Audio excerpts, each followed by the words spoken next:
I'm Joe Bonifate with Arch Masonry and Restoration. Today, we're going to mix mortar using hand tools. This is a very effective way to mix mortar whenever we're only using a small quantity. There's no reason to get a big mortar mixer, motorized piece of equipment on a job, or to dirty it and have to clean it at the end of the day if we're only going to use a few bags of mortar. However, this is something of a lost art as everyone typically uses mechanical equipment. First thing you want to do is you want to mix in close proximity to your materials, typically right by the sand pile. Our sand is just off camera. We have a bag of mortar right here and barrels of water nearby. Another thing you're going to want to do is elevate the mortar box. There's no reason to bend down to the ground all day. 1 or 2 block high underneath, or something that can hold the weight and be sturdy to get that box up off the ground closer to your knee level is preferable. Whenever we're mixing by hand, we want to mix all the ingredients dry first, then we add the water. Most of our mortar mixes have a 2-to-1 ratio. That's 2 times the sand to the mortar mix. So what we're going to do is we're going to put in half of our sand, then we're going to add our mortar mix, and we're going to put the other half of the sand in. Then we're going to work the dry mix back and forth across the box until the materials are blended evenly. You'll be able to tell because it will be more of a solid color than a marble color.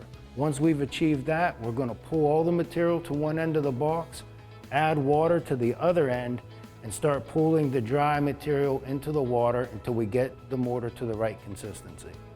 The right consistency is always that of soft serve ice cream. If it's like a milkshake, it's too wet. If it's like a hard scoop of ice cream, it's too dry. You want the consistency of the mortar to be like soft serve ice cream. So first thing we're going to do is add our sand.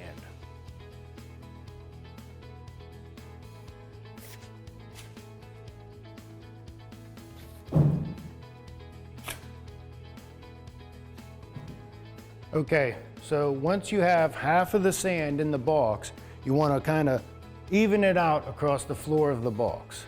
We're going to break a bag of mortar here and spread it out.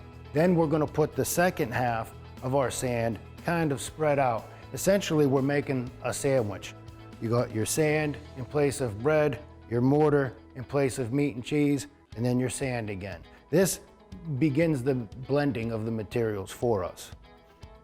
Easiest way to do that, so that you're not making a mess everywhere, is place the bag of mortar right in the box before you break it open.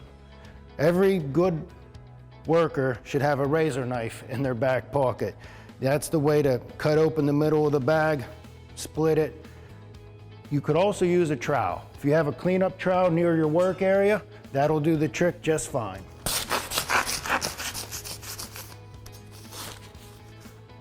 So, once you've cut the bag in half, turn it over so that the cut is on the bottom, and then fold it. When you do this, you can move the material throughout the box to spread it, and also work to keep the dust down. Don't just yank the bag up and put yourself in a cloud of unnecessary dust.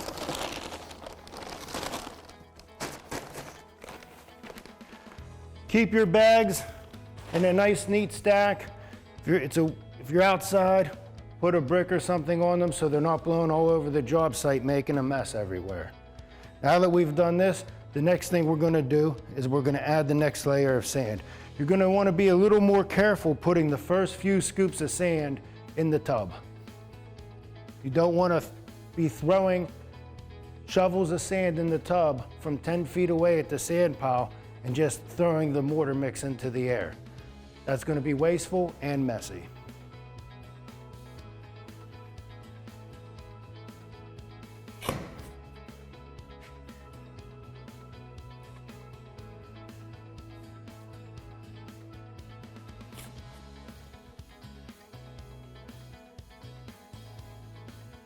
Now that we have all of the material into the box, we're going to begin dry mixing it. All we're going to do is take a mortar hoe and in a chopping motion, pull all the mortar to one side, step to the other side, pull all the mortar to that side. And continue to do this until we have one consistent color of material throughout the box.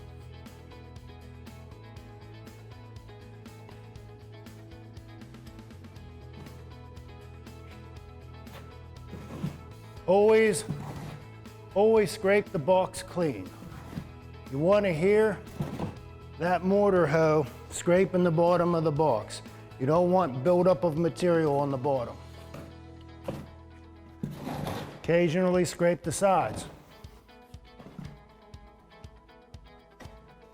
Get into those corners real good.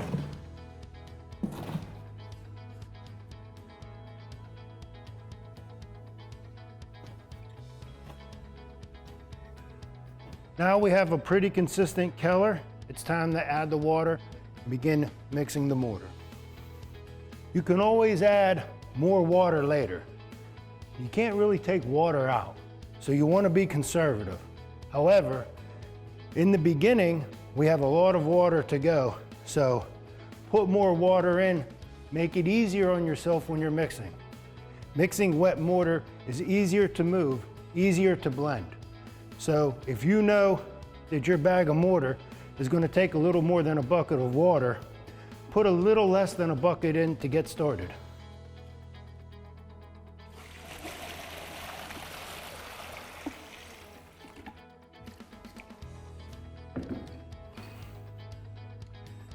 So we have our dry material on one end of the box and our pool of water on the other.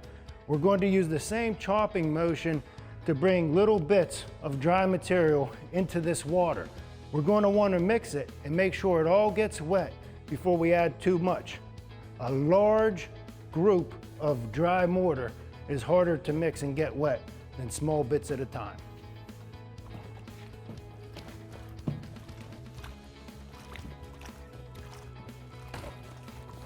Scrape your edges, get into the corners.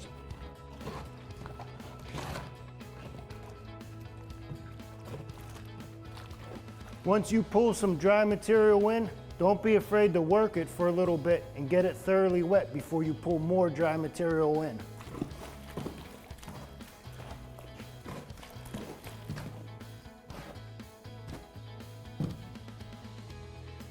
What I have now is a portion of the box that is almost completely mixed and a portion that's not touched. I can kind of evaluate at this point what the water absorption rate is. Couple things to think about. Your sand. If your sand is outside, it has moisture in it. That moisture is going to get whipped out of the sand at the end of the mixing process. So you want your mortar to be a touch stiff through this phase. And then at the end, we're going to whip the mortar. Whipping the mortar does two things. It creates our flash set so that when we put the mortar on the mud board for the masons to use, it doesn't get hard instantly. The second thing it does is it pulls that moisture out of the sand. So based on how much material I made, which is slightly dry, but we didn't whip it yet, and how much is left, I would say that I would be safe to put almost the same amount of water in to continue with mixing.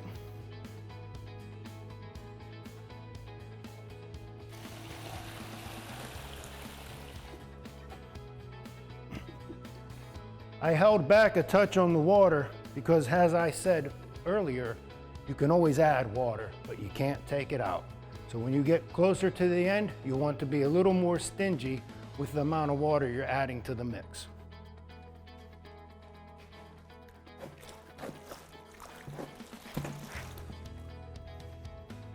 Sometimes when you're mixing this way, it's nice to have a hose with a nozzle handy because you can just add little bits of water with the hose very easily.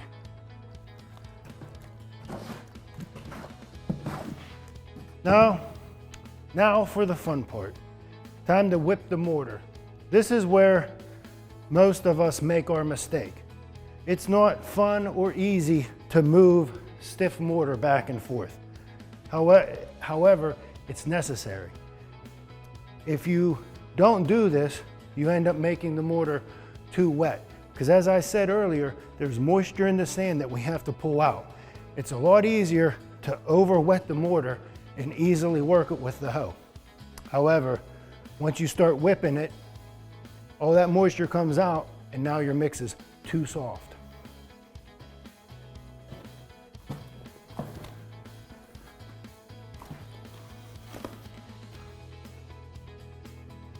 When we whip the mortar, we're going to want to work the hoe back and forth, scraping the bottom of the box. And what we're looking for is the mortar to ooze through the holes on the end of the hoe. Once the mortar is squeezing out of those holes, then you know you're close to a good consistency.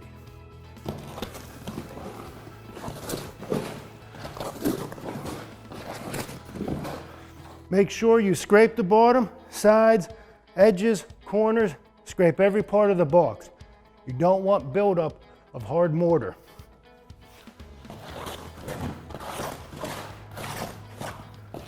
Once you've achieved the proper consistency, it's good to continue whipping it, maybe a few more passes. Maybe let the mortar sit for a few minutes if you have time to spare. Come back and whip it again.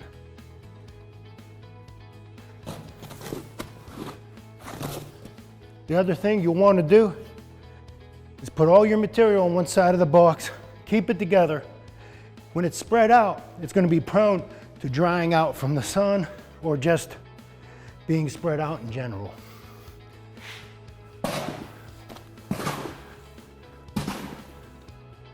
Feel free to take your cleanup trowel, check your consistency.